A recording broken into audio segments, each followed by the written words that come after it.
Have you ever been in a situation where someone said, I need to speak to your manager, I need to speak to your supervisor, or have you said it?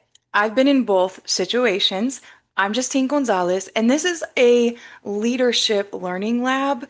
I often have done these for over the past decade with school leaders and C-suite executives. A lot of my background and why I'm passionate about the fields of cultural psychology, as well as applied neuroscience and some other areas, has been because of my extensive experience with change management, specifically cultural change management in K12 school districts.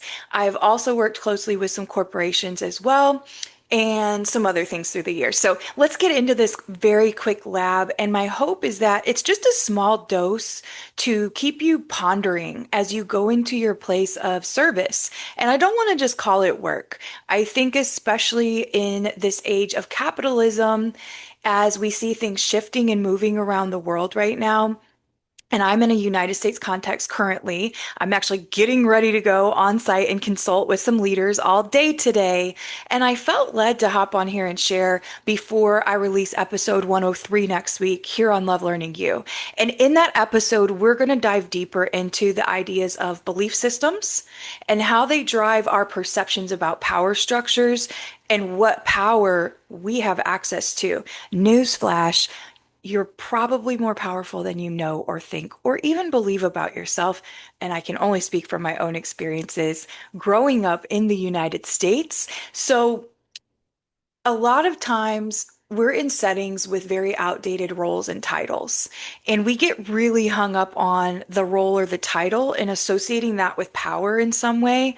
But the reality is, a title is just what you do. It's supposed to describe your role in an organization towards working towards the common vision, mission, and values. And that's often then undergirded with strategic goals or a strategic plan.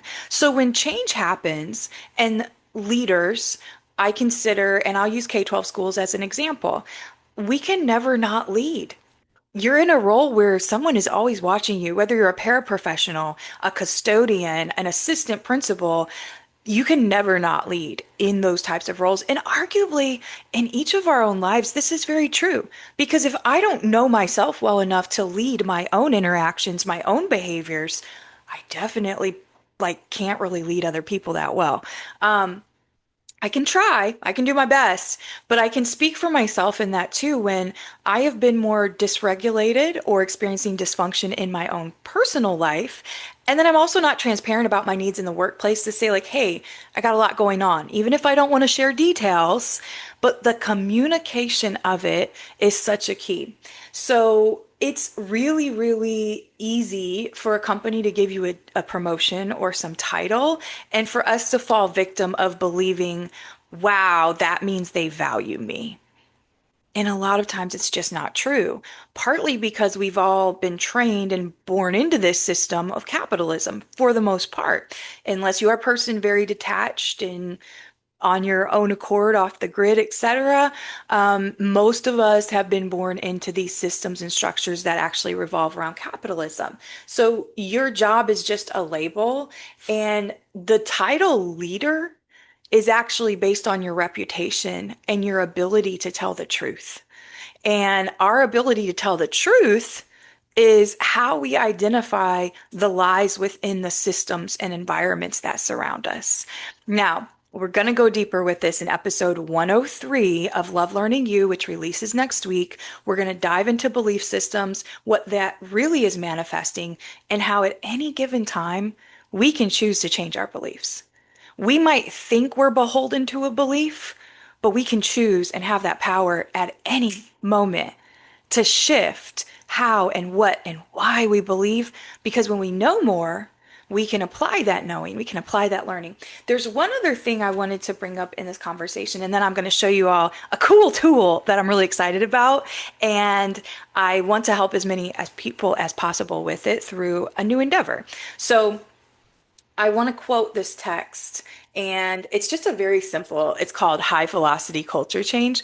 Very simple little book. But in the book, Dr. Pritchett says, you will find no better way to coach employees on what the new culture must look like than by how you carry yourself. So you remember today a leader, a leadership role, whether you find yourself as a father, a mother, a brother, a sister in a family, a teacher, a custodian, etc., in a workplace, that is contingent on your reputation. Your reputation is contingent on your character. Your character is preceded by your habits, your beliefs, your behaviors, and your patterns. And thank goodness that we have been given a power to actually sit and reflect on these things, to actually hold up a mirror to ourselves. So, in this leadership learning lab, one of the things I want to encourage you all to do is to be okay with leaning into your role and your gifts and talents. Meaning, even if this is your title, and I'm going to give a brief example. My father, Pablo, was a custodian in the school district I attended growing up. I never doubted my dad's leadership for a second, as a kid. Now, obviously, we question and banter more so as adults because we're in different evolutions of our life right now. But as a kid, I did not question his ability to lead. And I never thought a certain way about him until kids would say things to me at school or make comments about my clothes. Because if I had brand name clothes, they were likely, especially in elementary school, they were coming from the Goodwill, from the Lost and Found at the high school, which is the feeder school for my elementary school that I attended in the district, which is very typical for a lot of public systems in the States, regardless of the size of the district. But that it goes back to class. It goes back to the systems that exist in our world and how we choose to show up, how we embody who we are authentically in every situation, despite what the systems of the world try to tell you. So until somebody, kids and adults, started saying stuff to me like they knew who my dad was, and then little side comments about, well, you didn't really buy that. That was the only reason that it came to my awareness. Before that, I'm thinking, my dad runs the school. He has keys to every place. I get to go practice in the gym. I get to go pretend to be a teacher. And meanwhile, I'm also helping him clean up trash and do chores. So for me, my world was very fluid. There weren't, and so it was very jarring to me then. Like my first job at a golf course at 15, I'm doing the same exact labor, sometimes more difficult, as the young boys that were there, and they were automatically being paid $2 or $3 more than me per hour. They were paying me the bare minimum. And that was something that, because that was also well, it was my first work experience. I started doing labor jobs. So that's another thing. I'm 41 and I mark 30 years of being in the workforce. I started doing paid labor at the age of 11. Now, was that by choice? And was that also hitting up family members and saying, hey, I'll come mow your lawn? Yeah, but I also knew acutely that if I wanted to have access to a new pair of shoes or something like that, and because of my home, my environment, I had to figure out ways to get those things and quote unquote participate and function in society. By the time I'm a 13-year-old and I've been shy as could be in the school setting, and terrified of like, I don't want to not make my parents proud, all the things that we have, which some things are good, some things are taken to extreme, with some of those who internalize things like myself at times. But all of that to say, I started being like, I was asked to join a leadership club. I got to go to a university for a 2-day overnight summer camp with like 20 other students from my entire junior high. Like, I had people, adults, point out by the age of 13, oh, you're a leader. And I don't think even then I thought it was weird because in my mind I thought, well, leaders are loud or they're like the principal. That's what the world has started to tell me. And it was just fascinating when I look back on that and then some of the different leadership programs and stuff I've been in. And I would always tell teachers, I'm like, you're a leader. You don't have to ask permission to lead. Now, should you be going out and making wild decisions and not consulting other people? No, none of us should because we only see the world through our lenses.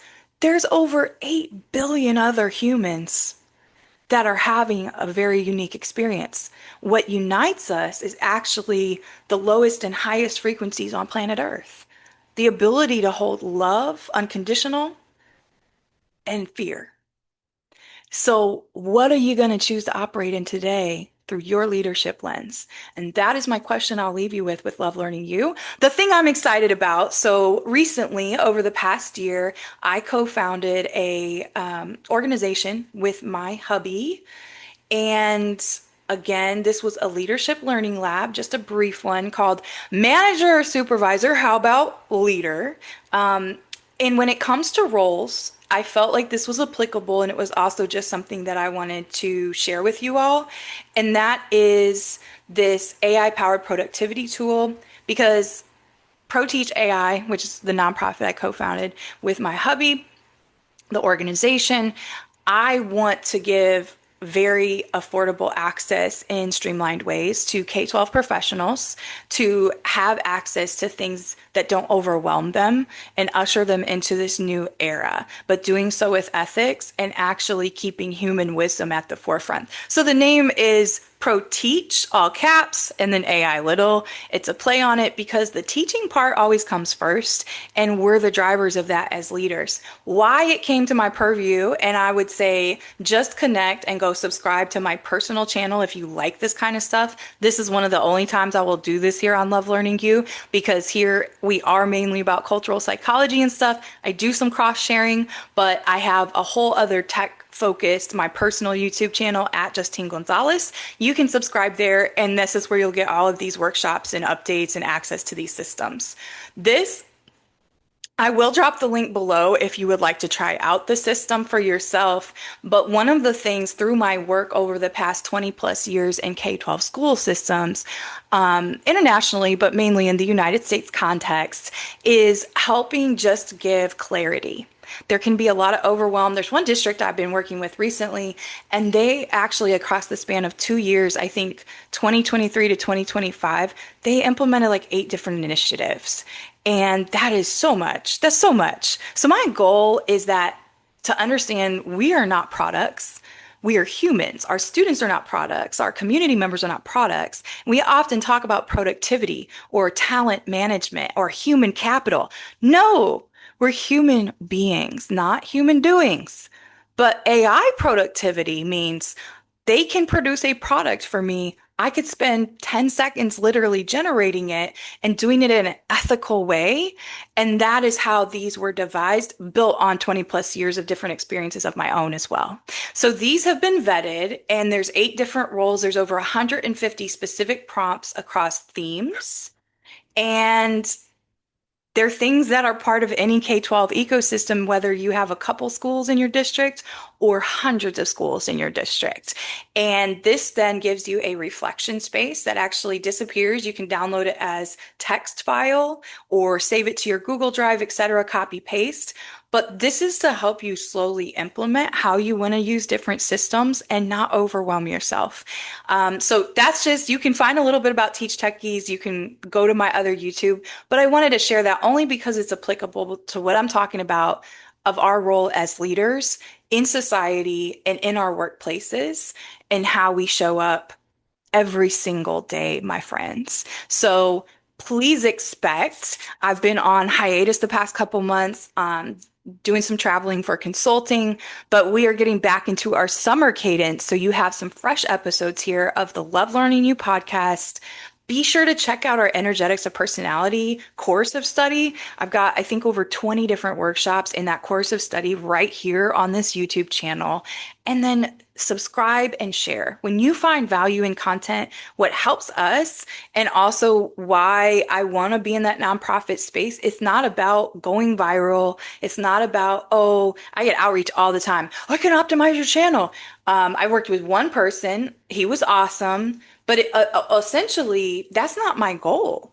The algorithms on these platforms are no different than our society, and it's very pay to play. Uh, However, if you find value, be sure that you pass it along because it does help us. And it helps get the word out about these tools, many of which are free. So check it out. And I'll leave you with this. Remember, A leader is not a role and a title that you're given. It's based on your reputation. And that's based on our character and our ability to really look within. I think I'll also drop below our introspective, my inner compass kind of tool that if you've been wanting to go deeper with like, well, why do I think this way? I'll talk a little bit more about it in the next episode of Love Learning You, episode 103, which is going to be all about belief systems. How do you examine your own? How do you understand how they're at play with how you perceive power and the concepts of power in your own life? Okay, this has been Love Learning You. I'm so glad you're here, and let's continue to get compassionately curious together. Take care.